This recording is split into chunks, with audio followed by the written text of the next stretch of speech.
కదండి. ఇప్పుడు గౌరీ గారి జయబాబు అండి. బాబా విషయాలు తెలియజేయాల్సిన కూర్చున్న జయబాబు అండి. అన్నీ వినిపిస్తుంది కదమ్మా. వినిపిస్తుందండి, వినిపిస్తుంది. జై బాబా అండి. జయబాబు. బాబా అన్నారు, ఆత్మ ప్రయాణంలో ఎవరైనా కానీ ఆరవ భూమిక వరకు స్వశక్తి మీద వెళ్ళగలరు. ఆ తర్వాత 6 నుండి 7కి 7వ భూమికకు వెళ్ళాలంటే సద్గురు సహాయము తప్పనిసరి అన్నారండి. మన ప్రాపంచిక దృష్టిలో గురువు అంటే భగవంతునితో సమానము అని కొనియాడతాం. ఆధ్యాత్మిక మార్గంలో గురువు అంటే అసలైన గురువు, జ్ఞానం పొందినటువంటి గురువు, భగవద్ అనుభవం పొందినటువంటి గురువు యొక్క స్థానం అతి విశిష్టమైనది. ఎందుకు గురువు అవసరం? ఎందుకంటే గురువు మార్గనిర్దేశం చేసేవాడు, మనం పయనించవలసిన మార్గం తెలిసినవాడు, మన గమ్యం గురించి పూర్తి వివరాలు ఎరిగినవాడు. నిజానికి ఆ గమ్యాన్ని చేరుకున్నవాడే మార్గనిర్దేశం చేయగలడు, అంతే కదండి. ఒక ఒక ఏరియా గురించి, ఒక ప్లేస్ గురించి, శిల్పారామం నేను వెళ్ళాలి, అంతకుముందు శిల్పారామం వెళ్ళిన వాడికి ఆ రూట్ చాలా బాగా తెలుసు కదా. నాకు తెలుసండి, నేను తీసుకెళ్తానంట. అదేవిధంగా మన గమ్యం చేరుకుని మన కొరకు మరల మన వద్దకు వచ్చిన వాడికి ఆ మార్గం తప్పనిసరిగా తెలిసి ఉంటుంది కదా. అలాంటప్పుడు అతని మార్గనిర్దేశం మనకి ఎంతో సహాయకారి అవుతుంది. మామూలుగా ప్రపంచంలో విద్యను ప్రసాదించే గురు శిష్యులను దగ్గర తీసుకుని చేయి పట్టి అక్షరాలు దిద్దించడం మొదలు క్రమంగా వాడు చదువులో వృద్ధి చెందేటట్లుగా, ఒక్కొక్క మెట్టు ఎక్కుతూ పైకి ఎదిగేటట్లుగా ఆ గురువు అతన్ని ముందుండి నడిపిస్తాడు. మొదట్లో చేయి పట్టుకుని దిద్దించడం అంటే ఆ శిష్యుని స్థాయికి దిగిపోయి చెయ్యి అందించి ఒక్కొక్క మెట్టు పైకి ఎక్కిస్తాడు. కాబట్టి గురువు పాత్ర చాలా ప్రధానమైనటువంటి పాత్ర. అందులోనూ అవతారుని పాత్ర ఉందే. మనకి అవతారుడే, ప్రియ మెహర్ బాబాయే మన గురువు, మన మార్గదర్శకుడు, మన నేస్తము, అన్నీ ఆయనే. మనం ఏమనుకున్నా సరే, మనం యద్భావం తద్భవతి అన్నట్టు మనం ఎలా తీసుకుంటే అలాగా ఆయన. ఎందుకని? ఆత్మ ప్రయాణంలో అన్ని ఆత్మల కంటే ముందు పరిణామక్రమం, పునర్జన్మ ప్రక్రియ, అంతఃప్రయాణం పూర్తి చేసేసుకుని మొట్టమొదటిసారి అక్కడికి చేరిపోయాడు, ఆ గమ్యాన్ని, అనంత చైతన్య స్థితిని చేరిపోయాడు. ఆయనే, అదే ఆత్మ గమ్యాన్ని చేరుకున్న మొట్టమొదటి ఆత్మే. అది భగవదనుభవం పొందింది కాబట్టి, భగవదనుభవం పొంది అనంత చైతన్యంతో ఒకటైపోయింది కాబట్టి, అదే ఆత్మ మరల మరల అవతారునిక మానవ దేహంలో మన మధ్యకు మనస్థాయికి దిగి వస్తూ ఉంటుంది. అది పురుష వేషంలో, పురుష రూపంలో అన్నారు బాబా. ఎలా మన స్థాయికి దిగి వస్తాట? ఎల్కేజీ చదువుకున్నవాడైనా సరే, సారీ, పీజీ చదువుకున్నవాడైనా సరే, ఎల్కేజీ వాడికి ఏబిసిడీలు నేర్పాలంటే ఆ స్థాయికి దిగి వచ్చి నేర్పించినట్లుగా అవతారుడు అనంత చైతన్య స్థితి నుండి మానవ చైతన్య స్థితికి, మానవ చైతన్యం, మానవ ఈ ప్రాపంచిక చైతన్యం ఉంటేనే మానవులకి చెయ్యి అందించగలడు. కాబట్టి అవతారుడిగా వచ్చినప్పుడు ఆయనకి నేను మానవుణ్ణి, నేను భగవంతుణ్ణి అనేటువంటి రెండు అనుభవాలు పూర్తిగా ఉండి తీరాలి. ఉంది కదా. బాబాను దైవీ మానవుడు, గాడ్ మ్యాన్ అంటాం. మ్యాన్ గాడ్ వేరు, గాడ్ మ్యాన్ వేరు.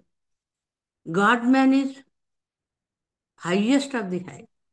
ఆయన పైనుంచి మన స్థాయికి దిగి వచ్చాడు.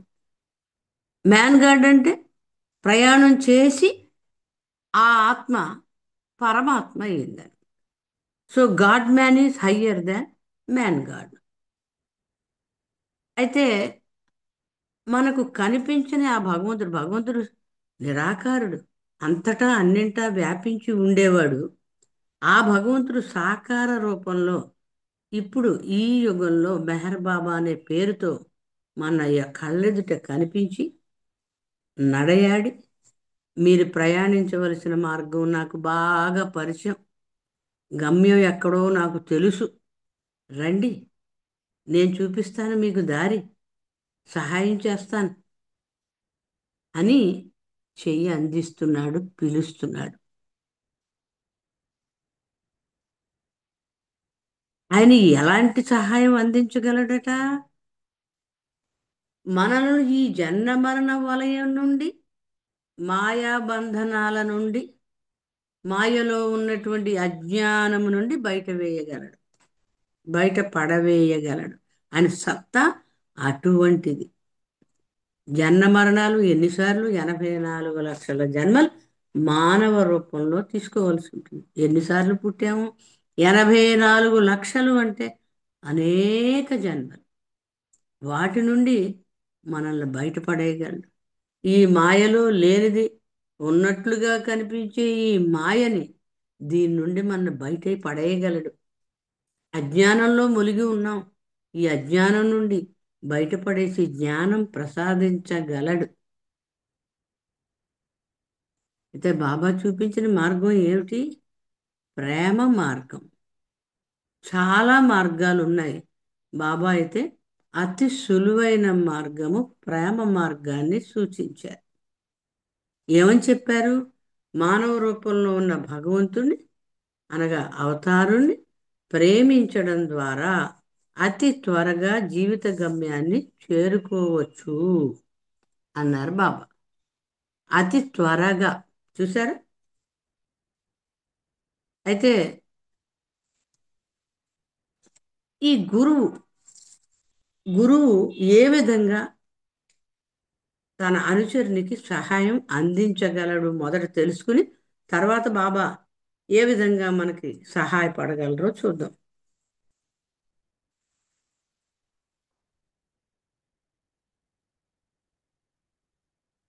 గురువట అదృష్టవశాత్తు ఒక మార్గంలో ఉన్న వ్యక్తికి ఆణిముత్యం లాంటి గురువు లభిస్తే, ఆణిముత్యం లాంటి అంటే ఎందుకన్నారు అలాగని? రకరకాల గురువులు ఉంటారు, కపటులు ఉంటారు. అసలు మార్గం అంటే ఏమో తెలియని వారు కూడా వేషధారణ వేసి గురువునని చెప్పుకుంటారు. అలాంటి వాళ్ళ గురించి చెప్పడం లేదు ఇక్కడ బాబా. నంబర్ 1 గురువు, నిజంగా గమ్యం తెలిసినవాడు, మార్గం తెలిసినవాడు. అలాంటి గురువు గాని లభిస్తే కడ వరకు ఆ గురువు పాదాలనే పట్టుకుని ఉండాలట. గురువు పట్ల అచంచలమైనటువంటి ప్రేమ, దృఢమైన విశ్వాసం ఆ సాధకుడికి ఉండాలి. ఒకవేళ విశ్వాసం కానీ పరిపూర్ణంగా లేదనుకోండి, ఏర్పడలేదనుకోండి, గురువుని ప్రేమించడం ఎలా సాధ్యం? ప్రేమకు విశ్వాసం ఆధారం. ఆ విశ్వాసం లేకపోతే ప్రేమ జనించదు. ఎందుకని విశ్వాసంలో కొరత ఉంటుంది అంటే, అది మనల్ని తన గుప్పిట్లో ఉంచుకోవడానికి. ఏది? మనస్సు. మనల్ని ఆడించే మనస్సు ఉంటుంది. అదేం చెప్తుంది?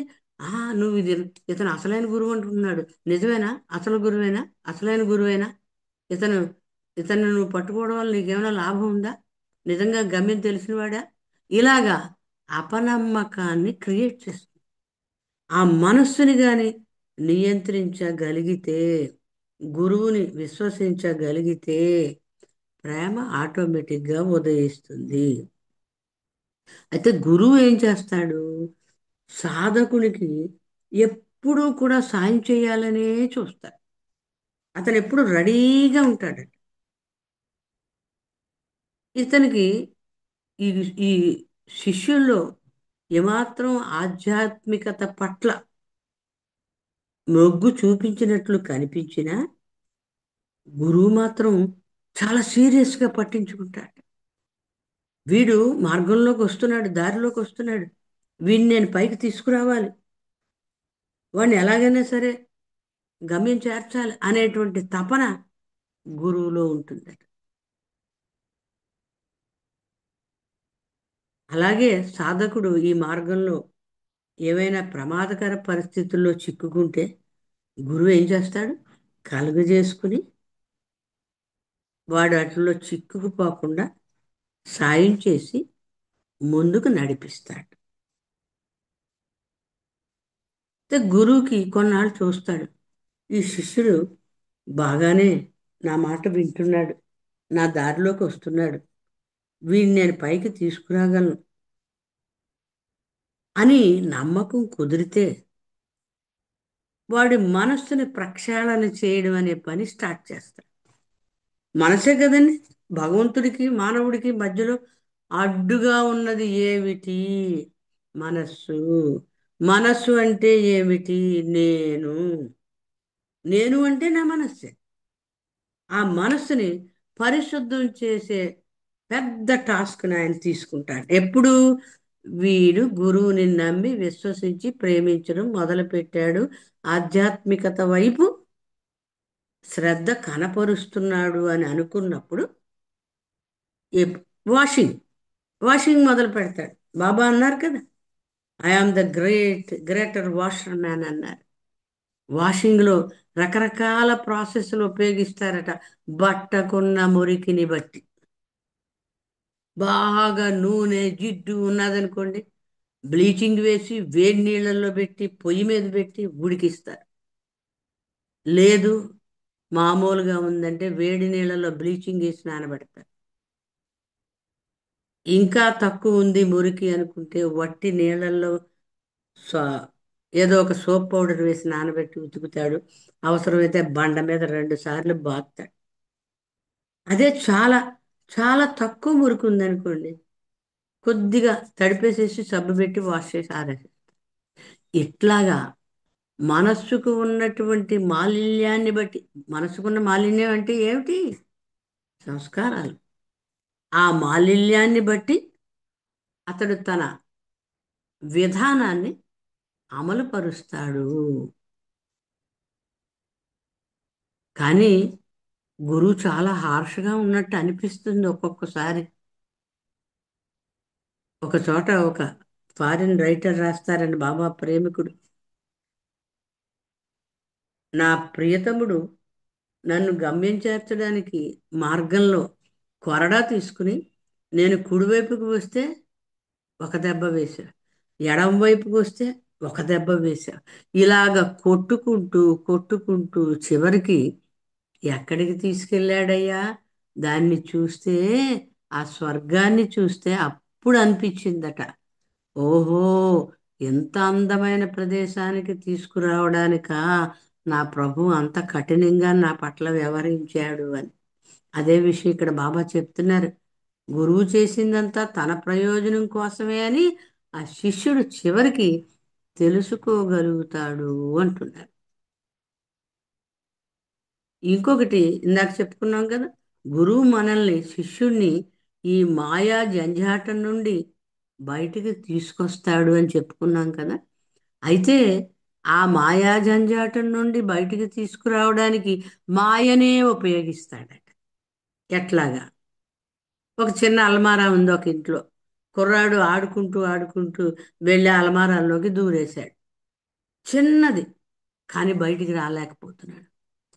అప్పుడు ఆ పిల్లాడిని మనం లాగడానికి ప్రయత్నిస్తే పాపం వాడికి గాయాలు అవుతాయి. అప్పుడు ఏం చేస్తాడట? తల్లో తండ్రో ఒక చాక్లెట్ వాడికి కనపడేటట్టుగా ఎదురుగుండా పెడితే వాడే తన శరీరాన్ని అడ్జస్ట్ చేసుకుని ఆ చిన్న అల్మారా నుండి బయటకు వచ్చి ఈ చాక్లెట్ని అందుకుంటాడు. అదేవిధంగా గురువు కూడా మాయలో కూరుకుపోయి ఉన్నటువంటి శిష్యుణ్ణి మాయనే మాధ్యమంగా ఉపయోగించి ఆ మాయ నుండి బయటపడేయడానికి చూస్తాడట. అయితే ఆయన మొత్తం మీద చేసే పనేమిటి? ఆధ్యాత్మిక మార్గంలో ఈ శిష్యుడికి ఆటంకంగా ఉండే అన్నిటినీ కూడా ఒక్కటొక్కటిగా తొలగించుకుంటూ పోతాడు. ముఖ్యంగా అడ్డుగా ఉండేది ఏమిటి? ఐ, అహం, నేను అనేది. అది చాలా కఠినమైన ప్రక్రియ. దాన్ని తొలగించడం అనేది చాలా కష్టమైన విషయం. తొలగించిన తర్వాత అప్పుడు శిష్యుణ్ణి తన దగ్గరికి తీసుకుంటాట. ఇక్కడ బాబా చెప్పారు, అహం అంటే ఎంత గట్టిదట, అది కనపడదట ఏ విధంగానూ కూడా. బాబా ఒక మెసేజ్లో చెప్తారు, అహం ఎలాగ కనపడకుండా దాక్కుని ఉంటుందంటే, ఒక కారు చీకటిలో నల్లరాయి మీద ఒక నల్ల చీమ కాలు ఎలా కనపడదో అలాగా ఎవనిలో ఉండే అహం వానికి కనిపించదు. ఎన్ని చూడండి, చీకటి కళ్ళు కనపడవు, నల్లరాయి కళ్ళు కనపడవు, చీమ ఎంత చిన్నది, దాని కాలు ఇంకా చిన్నది. అలా ఎలాగైతే కనపడవో అలాగ నీలో ఉన్న అహం నీకు కనపడదు. దాన్ని తొలగించడం ఎంత కష్టమట. ఒక గుండు సూదుతోటి పర్వతాన్నైనా లేపేయచ్చట గాని మనలో ఉన్న అహాన్ని తొలగించుకోవడం సాధ్యం కాదు. మరి ఎవరు తొలగిస్తారు? ఆ గురు, ఆ అవతారుడు, నమ్ముకున్నటువంటి ప్రభు. అయితే అహాన్ని తొలగించే విధానం గురించి ఒక చక్కటి కథ ఒకటి ఉంది. ఆ కథ తెలుసుకుందాం. ఒక సాధువు ఉండేవాడు, ముస్లిం సాధువు. అతను అతనిలో సామర్థ్యం ఎటువంటిదట? అర్హత గల వారికి వారి స్వప్నంలో ప్రాఫెట్ మహమ్మద్ యొక్క దర్శనాన్ని ఇప్పించగలడట. అర్హత గల వారికి, అడ్డంకులు లేని వారికి, అలాగే అందరికీ అనుభవాలు ఇస్తూ ఉన్నాడు. మంచి పేరు వచ్చింది. అతని భార్య ఏమనుకుందట? భర్త అందరికీ ఆధ్యాత్మిక అనుభవాలు ఇస్తున్నప్పటికీ ఆయన సామర్థ్యాల పట్ల ఆమెకి నమ్మకం లేదు, విశ్వాసం లేదు, సందేహం ఇంకా మిగిలి ఉంది. అయినప్పటికీ కూడా భర్త దగ్గరికి వెళ్ళి, స్వామి, ఎంతో మందికి మీరు ఈ మహమ్మద్ ప్రవక్త యొక్క దర్శనాన్ని కలిగింపజేశారు, నాకు కూడా అలాంటి దృష్టి ప్రసాదించగలరా, ప్రసాదిస్తారా అని అడిగింది. అప్పుడు ఆయన ఏమన్నాడు, ఆ సాధు, అలాగే అయితే నువ్వు ఓ పని చెయ్యి, వెళ్ళి స్నానం చేసి చక్కటి దుస్తులు వేసుకుని నగలవి అలంకరించుకుని ఒక పెళ్లి కూతురు పెళ్లికి ఎలా ముస్తాబవుతుందో అలా ముస్తాబై రా అన్నాడు. ఒక స్త్రీని, ఒక భార్యని భర్త నువ్వు ముస్తాబవు అంటే చాలా ఉత్సాహంగా వెళ్ళిపోతుంది కదా. అలాగే భర్తే తనను ముస్తాబు కమ్మన్నాడని ఆనందంతో ఆ భార్య కూడా చక్కగా అలంకరించుకోవడంలో మూలిగిపోయింది. అంతలో ఆమె సోదరుడు వచ్చాడు. అతడు సాధువు అతనితో ఏమన్నాడట? ఏది చెల్లేదంటే, వెళ్ళు మీ సోదరు ఏం చేస్తుందో వెళ్ళి చూడు. అసలు ఈ వయసులో ఆ పనిలో ఉంటారా ఎవరైనా? సమంజసం అంటావా? నేనా పెద్దవాడిని అయిపోయాను, ఇక అలాంటి ప్రలోభాలేవి నన్ను ఏమీ చేయలేవు. ఒకవేళ ఆవిడ ఏమన్నా రెండో పెళ్లి చేసుకోవాలనుకుంటుందో ఏమిటో అని ఒక శంకని బావమరిది మనసులో పెట్టేశాడు. ఈ భార్య పెళ్లి కూతురులాగా ముస్తాబై ఉన్న సోదరిని, రెడీగా ఉంది కదా ఇంక భర్త దగ్గరికి వెళదాం అనుకుంటూ వచ్చాడు అన్నగారు. ఆ సోదరిని చూసి అన్న నిర్ఘాంతపోయాడట. నీకు ఒంటి మీద సృహ ఉండే ఇదంతా చేస్తున్నావా? ఇలా పెళ్లి కూతురులాగా ఈ వయసులో ముస్తాబు అవడం ఏమిటి? పిచ్చిగాని పెట్టిందా? బావన్నట్టు ఏమన్నా రెండో పెళ్లి చేసుకుందాం అనుకుంటున్నావా అని మందలించాడు. ఎంత అవమానం! ఆ అన్నగారి మాటలు విని అవమాన భారంతో ఊగిపోయింది. నన్ను ఒక వెరిదాన్ని చేశాడు నా భర్త, ఇలాగ అవమానపడేటట్లు చేశాడు అని కోపం ఉక్రోషం కలగలిసి రాగా మొత్తం చేతులకున్న గాజులు అన్ని తీసి పడేసి, బట్టలు ఒంటి మీద బట్టలు చింపేసుకుని తలలో ఉన్న పువ్వులు పీకి పాడేసి, అట్లా అవమానంతో దుఃఖం వచ్చేసి ఇంకా కుమిలి కుమిలి కుమిలి ఏడ్చేసి ఎంతో వేదనకి గురవుతూ నిద్రపోయిందట. తెలియకుండానే నిద్రలోకి జారు. ఆ నిద్రలో ఆమెకు ప్రాఫెట్ మహమ్మద్ యొక్క దర్శనం కలిగింది. అలా దర్శనం అవ్వగానే ఎంత ఆనందపడిపోతూ చాలా ఉల్లాసంగా ఆనందంగా నిద్రలేచి భర్తతో తనకి కలిగిన అనుభవం గురించి చెప్పింది. అయితే ఆ విధంగా ఆమెను ఆ దర్శనానికి సిద్ధం చేసింది ఆయనే అని అతనికి తెలుసు కదా. ఆ అనుభవం పొందడానికి ఆటంకంగా ఉన్న అహాన్ని తొలగించాలనే ఇలా చేశాడని అతనికి తెలుసు కదా.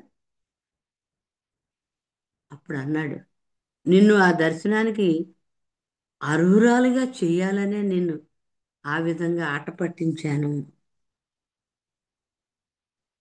అంద అని భార్యతోటి అన్నాడు. మీరు ఎందుకు నాతో అంత కఠినంగా ప్రవర్తించి అవమానించారు? మా అన్నగారి ముందు నన్ను దించుకునేటట్లుగా ఎందుకు చేశారు? అప్పుడేమన్నాడు, నీలో అహంకారం కనబడకుండా దాగి ఉంది. నీకు ఆ ప్రాఫట్ మహమ్మద్ యొక్క దర్శనానికి అర్హత లేకుండా చేసింది ఆ అహంకారమే. నా మీద నీకు విశ్వాసం లేదు. నేను కల్పించిన అవమానకర పరిస్థితుల వల్ల నీలో ఉన్న గర్వం అణగదొక్కబడింది. ఎప్పుడైతే మార్గంలో నీకు అవరోధంగా ఉన్న అహం నశించిందో అప్పుడు నీకు ఆ ప్రాఫెట్ మహమ్మద్ యొక్క దర్శనానికి అర్హత పొందావు అని. అయితే ఇక్కడ బాబా చెప్తున్నారు, సాధకంలో ఎంతవరకు అయితే అహం చురుకుగా పనిచేస్తూ ఉంటుందో అంతవరకు సాధకుడు గమ్యాన్ని చేరుకోలేడు. అది అడుగడుగునా కూడా ఆటంకంగానే నిలుస్తుంది అని చెప్తున్నారు. ఉదాహరణ చెప్తున్నారు, అది ఎలాగ ఆటంకంగా నిలుస్తుందో. సముద్రంలోకి దిగినప్పుడు ఉధృతమైన కెరటం మన వైపు వస్తుంటే మనం తల వంచుకుని నిలబడితే అది మన తలపై నుండి ముందుకు వెళ్ళిపోతుంది. మనం నీళ్ళల్లోకి తల పెట్టుకుంటే మన పైనుండి అది ఆ కెరటం వెళ్ళిపోతుంది.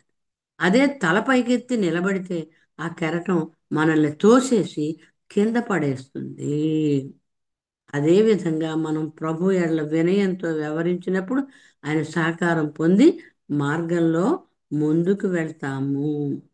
అదే అహంకారం ప్రదర్శిస్తే ఇది మార్గంలో ఆటంకంగా తయారై మనల్ని సర్వనాశనం చేస్తుంది. వినయం అనేది జీవితంలో మనిషి కష్టపడి సముపార్జించుకోవలసిన దైవీ గుణం. బాబా చెప్పింది అదే కదా.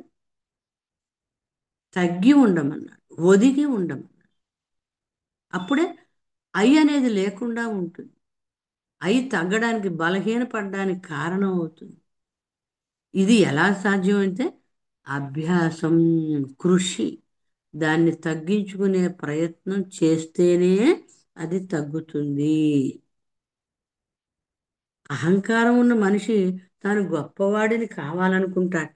ఇంకా ఇంకా వాడి అహంకి పోషణ లభిస్తుంది. అందరూ శాబాష్ అంటుంటే తాను ముందు వరుసలో ఉండాలనుకుంటాడు. అంతే కదండి. అహంభావి ఎప్పుడు ఎలా అనుకుంటాడు? నేనే నెంబర్ వన్, నేనే ముందు ఉండాలి. ఇది ప్రపంచంలో సహజంగా కనిపిస్తుంది. మనిషి వినయాన్ని అలవర్చుకుంటే తనలోని అహంకారాన్ని మార్గంలో ముందుకు వెళ్ళేందుకు వీలుగా మార్చుకుంటాడు. చూసారా? అదే అహంకారం మనం మార్గంలో ముందుకు వెళ్ళడానికి దాన్ని మార్చుకోవాలి. ఎలా మార్చుకోవాలి? వినయంగా మార్చుకోవాలి. అప్పుడు మనకి ఆ మార్గంలో ముందుకు వెళ్ళేట్టుగా సహాయపడుతుంది. అప్పుడు మనిషి తన విజయాన్ని దైవీ ప్రసాదంగా తీసుకుంటాడు. అహంకారి ఏం చేస్తాడు? విజయం అంతా తనదే అనుకుంటాడు. ఎప్పుడైతే వినయంతో ఉంటాడో అప్పుడు తనకొచ్చిన విజయం గురువు వల్లే సాధ్యమైంది, ఇది నాకు దైవీ ప్రసాదం అన్నట్లుగా ఉంటుంది. ఇక్కడ మరొక చిన్న ఉదంతం చెప్పుకుందాం. గ్యారెట్ ఫోర్ట్ అని ఒక ఫిల్మ్ రైటర్ ఉండేవాడు. American film writer, Hollywood film writer. అతను బాబా దగ్గరికి వచ్చాడు. బాబా దగ్గర ఉన్నటువంటి ఆ బాబా డబ్బులు ఎప్పుడు కూడా చూసి చూసి ఖర్చు చేసేవారు. ప్రతిదానికి కూడా జేబులు, ఖాళీ జేబులు బయటికి తీస్తూ ఉండేవారు. డబ్బు లేదు అనేవాళ్ళు. మండలి వాళ్ళకి పాలు లేని టీలు, పప్పు అన్నం, ఇట్లా చాలా సాదా సీదా జీవితం. అలాని దాన ధర్మాలకి కదువ లేదు. కోట్ల రూపాయలు ఆ రోజుల్లో కూడా బాబా చేతుల మీదుగా వెళ్ళిపోతూ ఉండేవట. ఆ గ్యారెట్ ఫోర్ట్ చూశాడు. అరే, అవతారుడు ఈయనేమిటి ప్రభువులకు ప్రభు డబ్బు లేదంటున్నాడు. నేను తిరిగి వెళ్ళిపోయి కథలు రాసేసి బోల్డని డబ్బులు సంపాదించి బాబాకు పంపించేస్తాను అనుకున్నాడు. అతని ఉద్దేశం బాబాకు తెలిసి నవ్వుకున్నారు. వెళ్ళాడు. ఒక్కళ్ళు కూడా ముందుకు రాలేదు అతని కథలు కొనడానికి.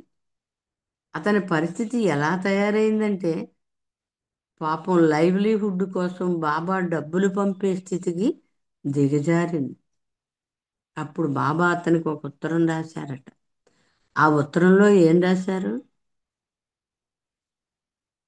నీకున్నటువంటి నైపుణ్యము, నేర్పు, కళ, ఆర్ట్ ఏదైతే ఉందో, తెలివితేటలు, వివేకము ఒకటి కాదు, అవన్నీ నేనిచ్చినవే నీకు. నేను ప్రసాదంగా ఇస్తేనే నీకు లభించాయి. వాటిని నీ విజయంగా నువ్వనుకుని ఏదో సాధిద్దాం అనుకుంటే ఇలాగే ఉంటుంది. నా గ్రేస్ లేనిదే ఏది సాధ్యం కాదు అన్నారు బాబా. అయితే ఇంకా బాబా వినయం గురించి చెప్తూ, వినయం అట మార్గంలో ఉన్నవాడికి మంచి మిత్రుడు. అది ఒక ఆభరణం లాంటిదట. ఇంకా బాబా ఆ వినయంలో ఏ స్థాయికి వెళ్ళిపోమంటున్నారు? పాద ధూళిగా మారిపో, నామరూపాలు లేకుండా అయిపోవాలంట. ధూళికి ఏముంటుంది? దాన్ని తీసుకుని నుదుటి పెట్టుకున్నా సంతోషించి పొంగిపోదు, గాలిలోకి ఎగరేసి ఊదేసినా కుంగిపోదు, దానికి ఏమి చలనమే ఉండదు. అలాగైపోవాలి. ధూళికి తనదంటూ ఏదైనా అభిప్రాయం ఉంటుందా? ఉండదు. ప్రభు యొక్క ఇచ్ఛ అదే దానికి శాసనం. అయితే మనకి ఈ అహంకార నాశనం జరగడానికి, వినయం అలవడడానికి ఏమిటి కావాలి? బాబా పట్ల తిరుగులేనటువంటి విశ్వాసం, అపారమైనటువంటి ఆరాధనా భావం, ఇవి రెండు మనకి బాబా పట్ల ఉండాలి. అవి ఎప్పుడు నశిస్తుందట? ఎంత ఎక్కువగా మనం బాబా ధ్యాసలో గడిపితే అంత అది శక్తిని కోల్పోతుంది. అహం తన శక్తిని కోల్పోయి బలహీనపడుతుంది. అయితే బాబా ఏమన్నారు? ఆధ్యాత్మిక మార్గంలో చేరవలసిన గమ్యం గురించి చెప్పేటువంటి ఈ ప్రసంగాలన్నీ కూడా గుడ్డివాని చేతిలో లాంతరు వంటివి. గుడ్డివానికి కళ్ళు కనపడవు. వాడి చేతిలో లాంతరు పట్టుకుని మార్గం చూపించాలని అనుకున్నాడు అనుకోండి, వెరితనమే కదా అది. అది చెప్తున్నారు బాబా. ఆధ్యాత్మ మార్గంలో చేరవలసిన గమ్యం గురించి చెప్పేటువంటి ప్రసంగాలన్నీ కూడా గుడ్డివాని చేతిలో లాంతరు వంటివి. గుడ్డివాని చేతిలో ఉండవలసింది ఏమిటి? మార్గంలో ఎక్కడ మెట్లున్నాయి, ఎక్కడ గోతులున్నాయి, ఎక్కడ రాళ్ళున్నాయి తెలుసుకోవడానికి ఒక ఊత కర్ర కావాలి. దాన్ని చప్పుడు చేసుకుంటూ నడుస్తాడు. మెట్టుంటే తెలుస్తుంది, రాయి ఉంటే తెలుస్తుంది. అలాగే సాధకుని చేతిలో ఉండవలసింది ఏమిటట? అవతారుని చెయ్యి. అవతారుని చెయ్యి అని ఎందుకన్నారు? మార్గం తెలిసినవాడు, గమ్యం తానైనవాడు, మనకి సహాయం అందించి ఆ స్థాయికి తీసుకుని వెళ్ళగలిగేవాడు. అంతే కదా. ఆయనకి ఆ అర్హత ఉంది, ఆ సత్తా ఉంది, ఆ స్థాయి ఉంది. ఆయనే చూపించగలడు. మిగిలిన మనకు కనపడిన గురువు వల్ల అలా చేయలేరు. కాబట్టి మనకి జన్మజన్మల సుకృతం కొద్దీ ప్రీతమ బాబా ఆ కొంగు లభించింది కాబట్టి మన అదృష్టాన్ని గుర్తిరిగి కడ వరకు కూడా ఎటువంటి పరిస్థితులు ఎదురైనా నీవే దిక్కు తండ్రి నాకు అని ఆయన పట్ల చెక్కు చెదరని విశ్వాసాన్ని, ప్రేమను పెంపొందించుకుని ఆయన ఇచ్చకు ఆయన ముద్దు పెట్టుకున్నా ఒకటే, కాలుతో తన్నినా ఒకటే. ఒక చంటి బిడ్డ తల్లి చేసిన పనికి బిడ్డను కొట్టింది అనుకోండి, వాడు ఏమని ఏడుస్తాడు? అమ్మ అని ఏడుస్తాడు. మళ్ళా అమ్మ దగ్గరికే వెళ్తాడు, కొడుతున్న తల్లి దగ్గరికే వెళ్తాడు. ఎందుకని? తల్లే సర్వం వాడికి. అలాగే మనం కూడా ఎట్టి పరిస్థితులు ఎదురైనా నీవే దిక్కు నాకు అనేటువంటి ఒకే ఒక దృష్టి, ఒకే ఒక ఏకాగ్రత మనం పెట్టుకుని అటు ఇటు చూడొద్దు. మనకి దొరికిందే ఎంతో నంబర్ 1. దీన్ని చేజార్చుకోకుండా కడ వరకు గట్టిగా 2 చేతులతోటి పట్టుకుని ఉన్నాం. అన్ఘర్ అనేటువంటి ఒక ప్రేమికుడు ఇలా అంటాడు, నేను నీ కొంగును గట్టిగా పట్టుకున్నానని ఎన్నాళ్ల బట్టి ఎంతో పొంగిపోయాను. నేను కళ్ళు తెరిచి చూసేటప్పటికి నా చేతిలో ఉన్నది నా కొంగని గమనించి విస్తుపోయానన్నాడు. అంటే అతను పట్టుకున్నది తన కొంగునన్నమాట, ప్రభువు కొంగుని కాదు.